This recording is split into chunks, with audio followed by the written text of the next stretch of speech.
Hello kids, नमस्कार. Welcome to learn Marathi language. नमस्कार मुलांनो, आपण 8वी मधील दुसरा धडा चिवचिव चिमण्या ह्याचा दुसरा पाठ आज शिकणार आहोत. पहिला पाठ तुम्हाला समजला असेलच. आता आपण सुरू करूया त्याचा पुढचा भाग. कुणाचा तरी रेशमी मुठीचा गुच्छा नेम चुकून माझ्या पाठीत बसला. रेशमी मुठीचा गुच्छा, गुच्छा मीन्स एक पंच होता है, राइट? पंच. तो एक पंच लगा, पर वो कैसे पंच था? वो हार्ड नहीं था, रेशमी मुठीचा होता, सॉफ्ट था, जेंटल था. रेशम मीन्स सिल्क. ओके, वो जैसे सिल्क जैसे सॉफ्ट था.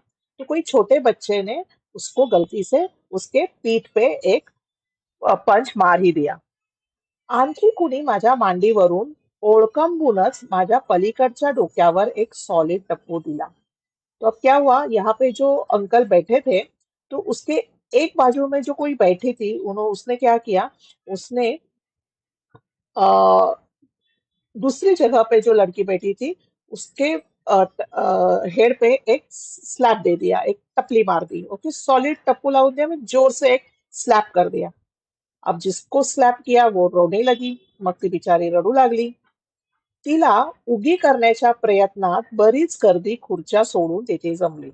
सो उस जो रो रही थी उसे काम डाउन करने के लिए, उसे समझाने के लिए बहुत सारे लोग, बहुत सारे बच्चे अपनी अपनी चेयर छोड़ के उसके पास इकट्ठा हो गई.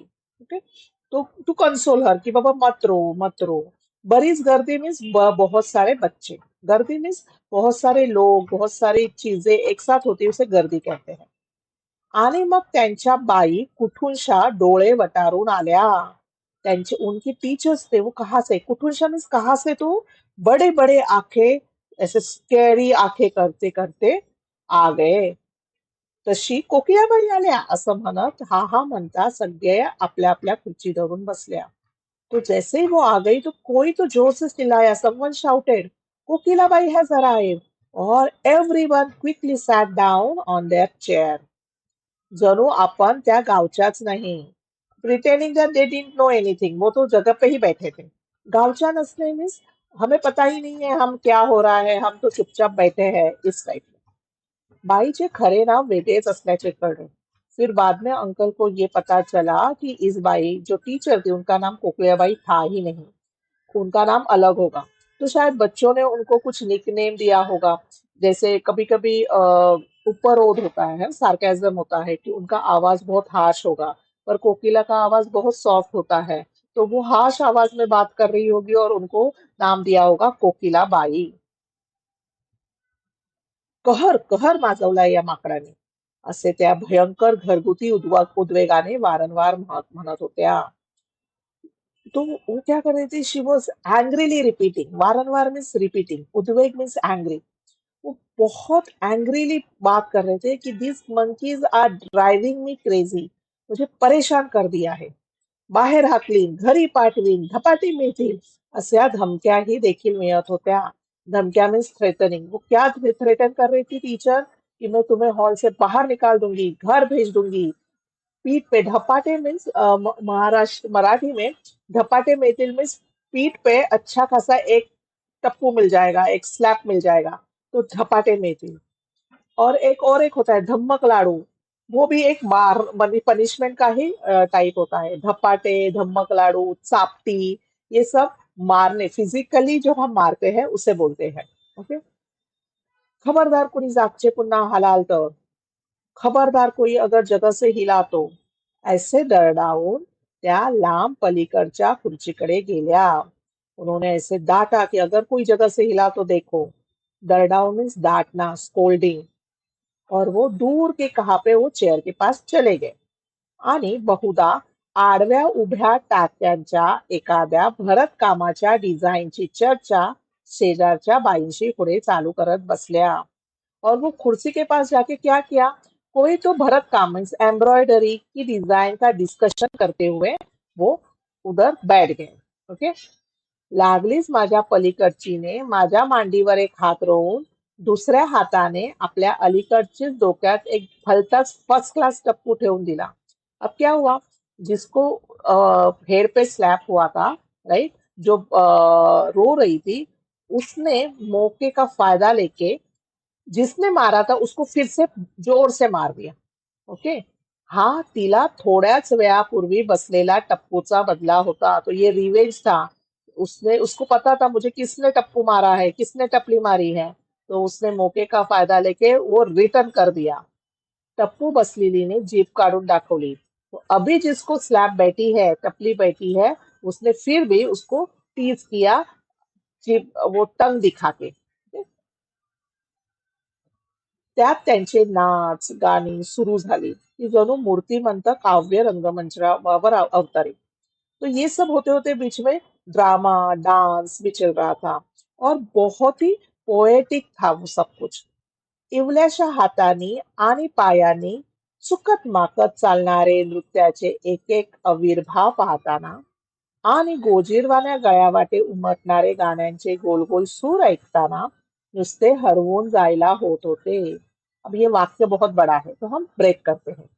इवल्याशा हातांनी आणि पायांनी मीन्स टाइनी हैंड्स और पाव से चुकत माकत गलतियां करते करते चलनारा जो नृत्य था, डांस था, उनके एक्सप्रेशंस थे, एक एक आविर्भाव पाहताना एक्सप्रेशंस, आणि गोजीरवाण्या गळ्यावाटे गाण्याचे गोल गोल सूर ऐकताना और स्वीट वॉइसेस, मेलोडियस ट्यून सुनते वक्त जो अंकल थे वो लॉस्ट हो गए, हरून जायला होत होते. He has lost in all this poetic environment. नाटकात नाट्य कमी जास्त असले तरी, okay, even though the play itself might have many flaws, तरी या चिमण्या कलावंतात मात्र ओतप्रोत होते. पण these little performance were overflowing with the talent. आमच्या छोट्या मैत्रिणीने मधून मधून जीभ बाहर काढत. तो ये जो फ्रेंड जो थी इन अंकल की, वो भी स्टेज पे आई थी, राइट. और वो क्या कर रही थी, बीच बीच में अपनी टंग बाहर निकाल रही थी. और उसको एक आदत थी, वो ती नाकावरून मनगट फिरवायची. सो नोज से वो क्या करती थी, रिस्ट घुमाती थी. और उसने कैसे किया, पीछे काम जरा घाईनेच पण चोख म्हटले. तो जो भी कुछ वो फ्रेंड को बोलना था, छोटी फ्रेंड को, उसने थोड़ा सा जल्दी जल्दी में बोला, बट एकदम इफिशियंटली, प्रॉपरली बोला. So she did her part quickly but efficiently. मधूनच ती रंगमंचावरच्या झगमगीत प्रकाशात डोळे किलकिले करून प्रेक्षागृहात मी कुठे बसलो आहे ते धीटपणे निहाळीत होती.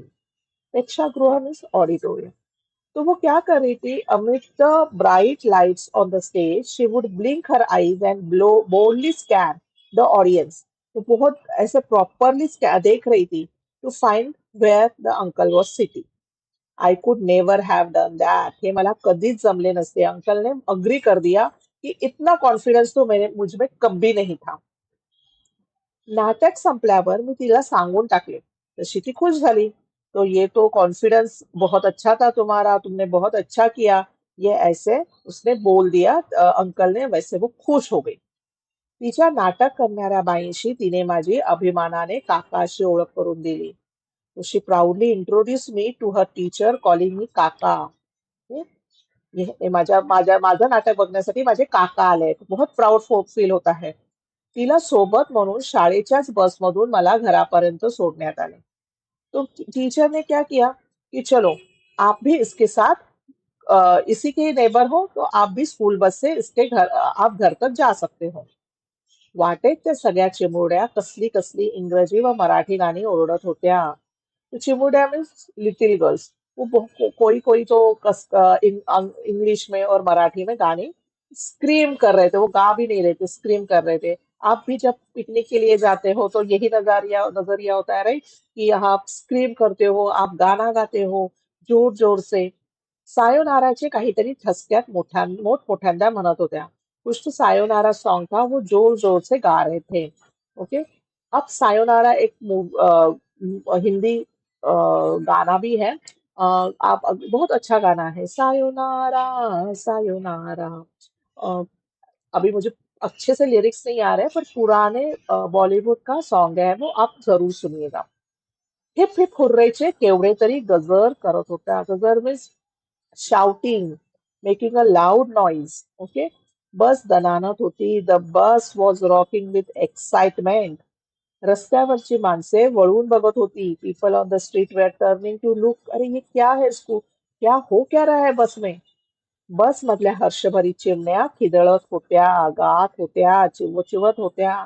खिदळणे में जोर जोर जोर से आवाज करके हंसना, गाना, चिवचिवत होते मैंने chattering excitedly. So the happy kids in the bus were screaming, singing and chattering excitedly. मी आणि माझ्या त्या पोरींच्या बाई तेवढेच गप्प होतो. मैं और वो टीचर, वो उतने ही, वो ही लोग, हम दोनों ही चुप बैठे थे, जस्ट क्वाइट. वाटत होते की प्रौढपणाचे नको नको म्हणता अंगाला चिकटून बसलेले वाईट अगदी दृष्ट नाटक हे एकदाच उचकटून फेकून देता आले असते तर केवढे छान झाले असते. अब ये भी वाक्य बहुत है, बड़ा है. वाटत होते कि अंकल को लग रहा था कि प्रौढ़पनाचे मीन्स अडल्टहुड. ओके, तो हम जो अडल्टहुड का ये स्टबर्न और एनोइंग ड्रामा कर रहे हैं कि हाँ मैं अडल्ट हूँ तो I will not laugh loudly, I will not clap loudly, I will just smile gently, मैं जोर जोर से हंसूंगा नहीं. तो ये जो मुझे अंदर से करना है पर मैं बाहर से नाटक क्या कर रही हूँ, I am adult so I will not behave excitedly unnecessarily. तो ये अंकल को एक नाटक लग रहा था कि हम ये नाटक कर रहे हैं और नाटक ये बहुत ही अनोइंग है, स्टबर्न है, ट्रबलसम है. तो ये हमें फेक देने आना चाहिए. Shake off this stubborn annoying and troublesome adulthood. तो कितना अच्छा होता, how wonderful it would be. केवढे मोकळे आणि हलके वाटले असते. How free and light I would feel. तो एक तो बात है बच्चों, आप लोगों से हम सीख सकते हैं, हम बड़े लोग, कि आप जैसे आपकी फ्रेंड्स के साथ आपके अगर झगड़ा भी होता है, 2-3 दिन में आप फिर से फ्रेंड्स बन जाते हो. In every moment you find out happiness, joyfulness, or you try to celebrate that, enjoy that. Whereas हम बड़े लोग क्या करते हैं, नहीं नहीं इतनी छोटी बातों में क्या हंसना, इतनी छोटी बातों में क्या सेलिब्रेट करना, हम कुछ बड़ा होगा तो ही सेलिब्रेट करेंगे. बट एक्चुअली आप जैसे लाइफ जीते हैं वैसे ही हमें भी जीने आना चाहिए, पर वो हो नहीं रहा है. ओके. अब भाषा अभ्यास में मैं यहाँ पे समानार्थी शब्द दिया है. आप आपके नोटबुक में समानार्थी और विरुद्धार्थी शब्द में ये लिखिएगा. इसमें से कुछ डाउट है तो जरूर पूछिएगा. और ये हमें जो मैंने लेसन 2 कंप्लीट किया है आपको कैसे लगा उसमें कमेंट कीजिएगा, लाइक शेयर सब्सक्राइब कीजिएगा. हमारा एक यूट्यूब चैनल है द मैथ साइंस हब, नया ही चैनल है. उसमें हम कॉम्पिटिटिव एग्जाम्स फॉर मैथ्स और साइंस के लेसन्स अपलोड करते हैं. तो फिलहाल हम ग्रेड 2 और ग्रेड 6 के आईपीएम के लेक्चर्स अपलोड कर रहे हैं. अगर आपके फ्रेंड्स, छोटे भाई बहन, बड़े भाई बहन कोई भी जो ग्रेड 2 और ग्रेड 6 में, उनके साथ हमारा ये चैनल शेयर कीजिएगा. मैं लिंक डिस्क्रिप्शन में दे रही हूँ. एट द सेम टाइम अगर ग्रेड 8 का भी ये मराठी आपको अच्छा लग रहा है, आपको समझ में आ रहा है, या आपको क्या समझ में नहीं आ रहा है, कुछ भी हमें कमेंट में जरूर लिख दीजिएगा. तब तक हम बोलेंगे हर हर महादेव.